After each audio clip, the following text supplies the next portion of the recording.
so years, and more aggressively the last. So a second agent.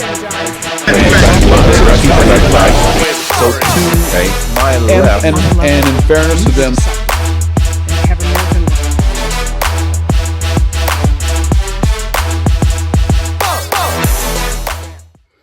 Okay, here we go, folks. Another one. Here we are with another pretty damn consequential video, because we are in desperate times. I've been saying that for probably about 4 years now, because I saw a lot of this stuff coming. But the title of this episode is called College Athletes in the South Can Save America from Itself. Now, what do I mean by that? Well, here's the truth. Okay, no matter what group you belong to, no matter what religion or persuasion or whatever you call yourself, whatever team you're on, right? Would you be okay with a state that you live in, a state that you support, explicitly trying to make your vote count for absolutely nothing? Would you support that in any way? Well, my question to you then is, why is the transfer portal not going absolutely freaking bonkers? Right? Okay, all scholarship athletes in the South are in a unique position to literally save this country from itself. Right now, there's a group in this country that is absolutely under attack and has been for some time under this country's leadership. And it's not a secret. It's been clear, it's been obvious in many different ways. And if anybody's paying attention, it was pretty predictable, given the people that the leadership has decided to put in power. Very, how shall I say, a very non-diverse group of people are in power, and that a lot of them have ideas that are radical, even though they call themselves conservative. So it's pretty obvious what was likely to happen.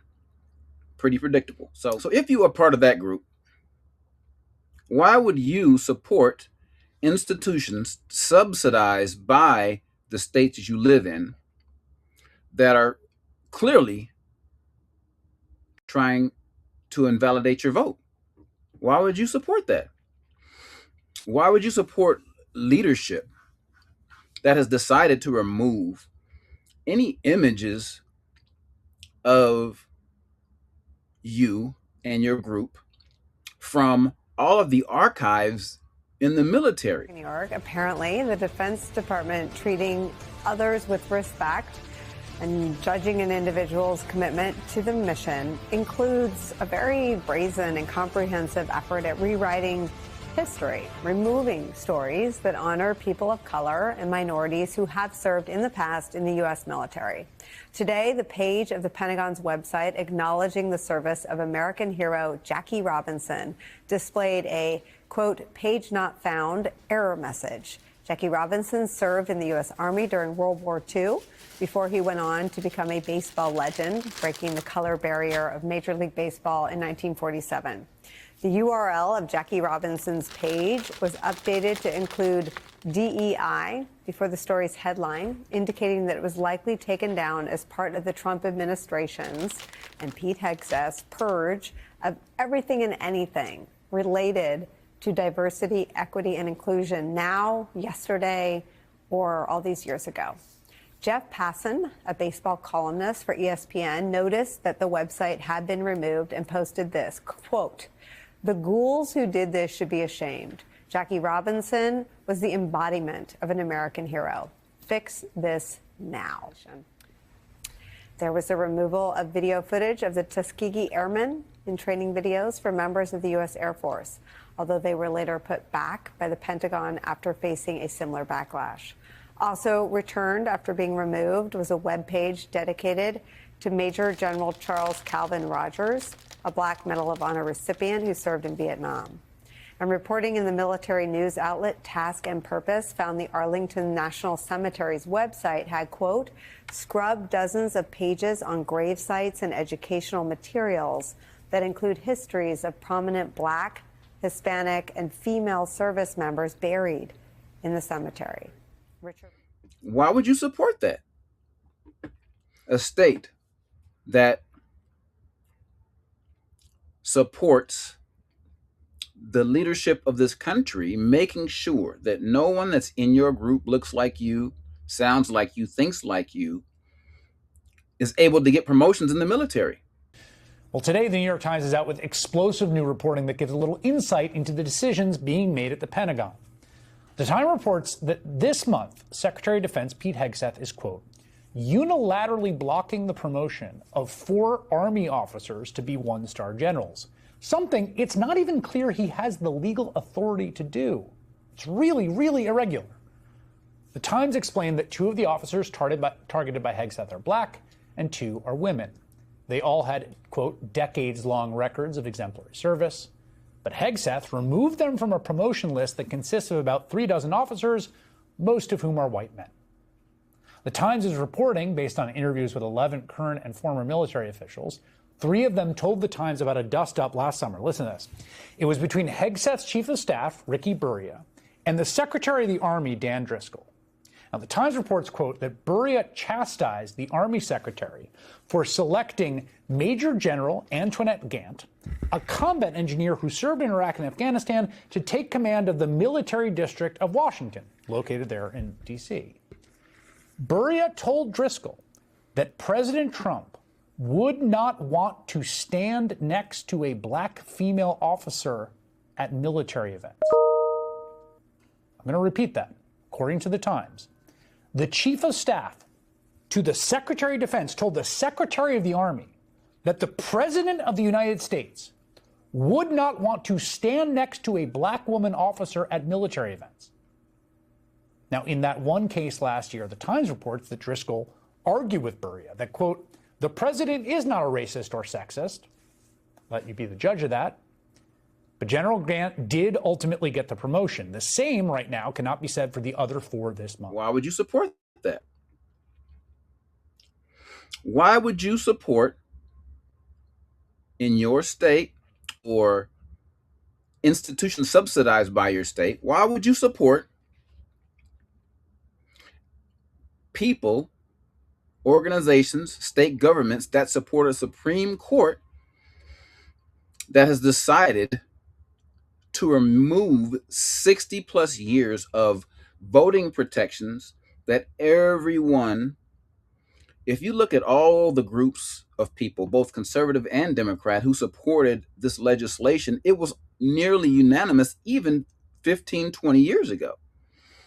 I mean, that seems like a freaking century now with what we're seeing.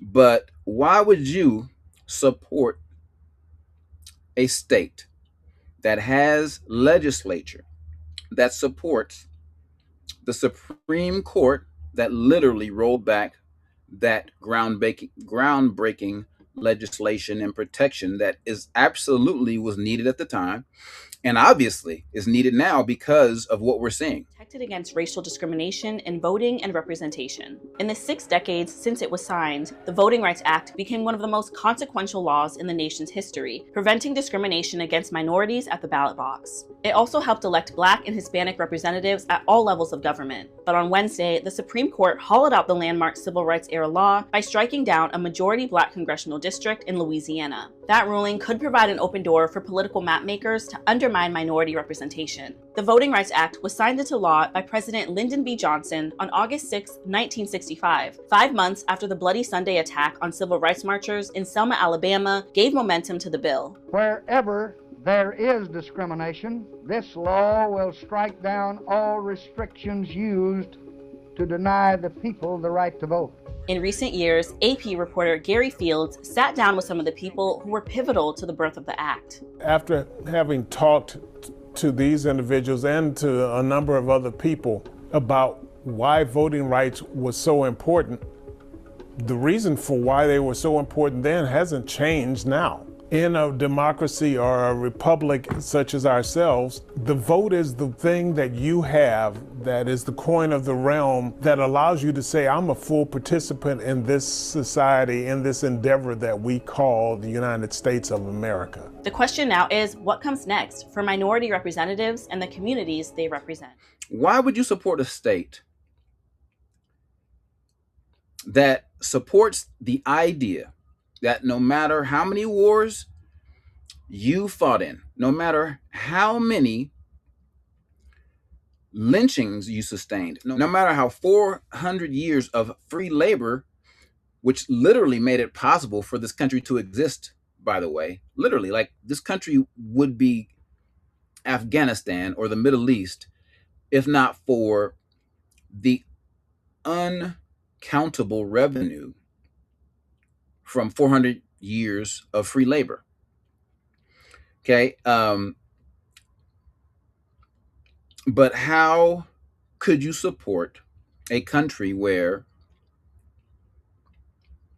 even though there's a war going on against a supposed enemy, this country finds a way to still make you public enemy number one? Why would you support that? Scholarship athletes in these states have a once-in-a-lifetime opportunity. You as a group have the power to tell these bigoted states that this stuff ain't gonna fly. The economic impact of you athletes removing yourselves from the economies of these states would be absolutely catastrophic. It would make the bus boycotts look like a fart in the wind, to quote a line from one of the all-time great movies, Shawshank Redemption. But it would guarantee yourselves the power to dictate to this country and the world that making war on your own citizens, a war that really never ended against that group of citizens, it gives you the power to tell those people that making war on your own citizens is literally inhuman and against the promise that this country gave so many years ago. If you are an athlete in one of these states, but you are not in that group, but you care about your fellow athletes in that state or in that group or that you play with, how could you stand for this stuff? How could you support this stuff? You guys have an opportunity to make a change that would last for the eternity of humankind. This country is clearly on the decline and on the verge of collapse. And if we have an election, midterm elections this November, that are marred with the unconstitutional illegitimization of a group of people's votes, and that election hinged upon that, among other illegal things, then this country would literally sink into collapse and possibly devolve into civil war. No one trusts the government of this country because of all of the illegal things that we have clearly seen happen. Nobody's stopping it, but we know it's illegal. We're currently in an illegal war, a war where the president is not allowed to unilaterally declare war on another country. It's illegal, unconstitutional, and it's a war crime. No one trusts this government because it's seen human atrocities take place. It's seen fishermen off the coast of Venezuela get murdered, more than 100, maybe 120-ish or so. Fishermen get murdered off the coast of Venezuela, and we call them narco terrorists. We've seen the bombing of a girls' school killing over 150 people or so, or kids, over 150 students. And it wasn't like we bombed it once. We triple tagged that place. We triple tagged that freaking school. And I heard a past military guy who was actually talking about how idiotic this administration is say that we don't bomb schools. Well, we obviously did that. And it clearly was not a mistake because we did it 3 times. Okay. So we've seen atrocities ratcheted up with this regime at an insane rate. We've seen our citizens who are non-violently protesting the ICE Gestapo on our streets when these people who call themselves libertarians don't have anything to say about it. But we've got the ICE Gestapo on our streets illegally disappearing people, lying about having warrants when they don't, taking people out of their houses, separating families, putting people in places. But also, we've seen them on camera literally murder people.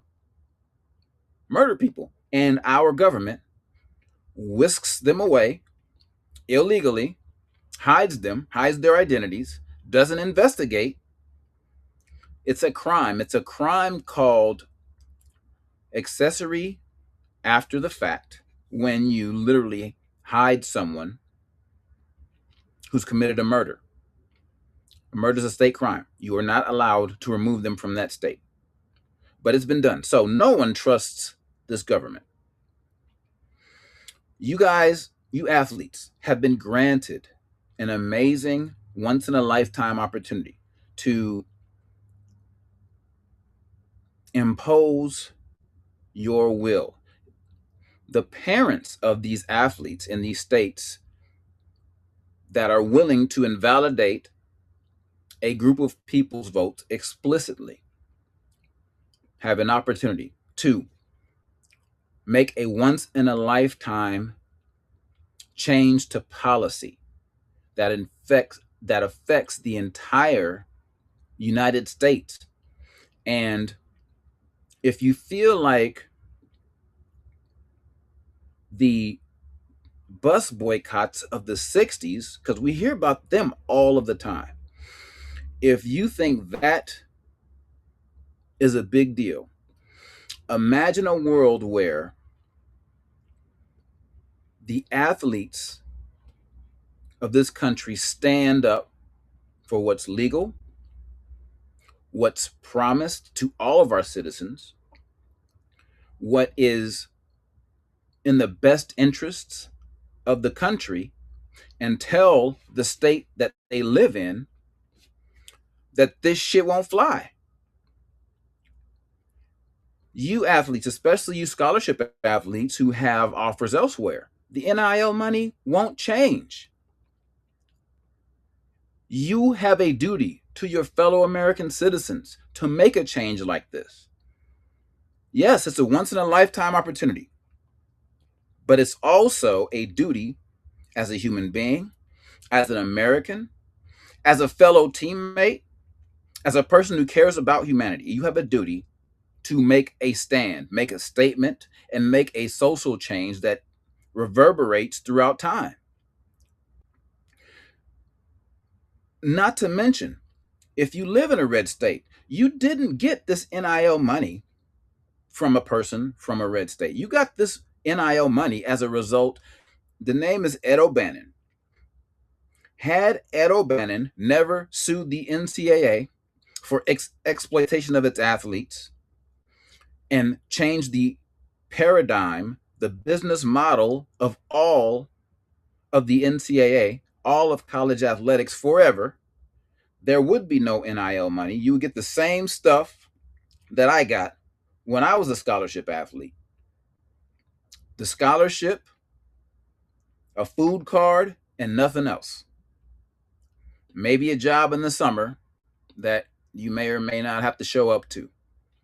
But outside of that, you guys owe someone from the West Coast a dire thanks. Now, lives are being changed forever just from going to college, just from being a great athlete. You guys have a duty to change the game, to change policy, to change this country forever. Because you guys may be what we need to save this place. This place may be done after November if what I think may happen happens. My name is Macadocious, and I approve this message. And in the words of the immortal Kendrick Perkins, carry on,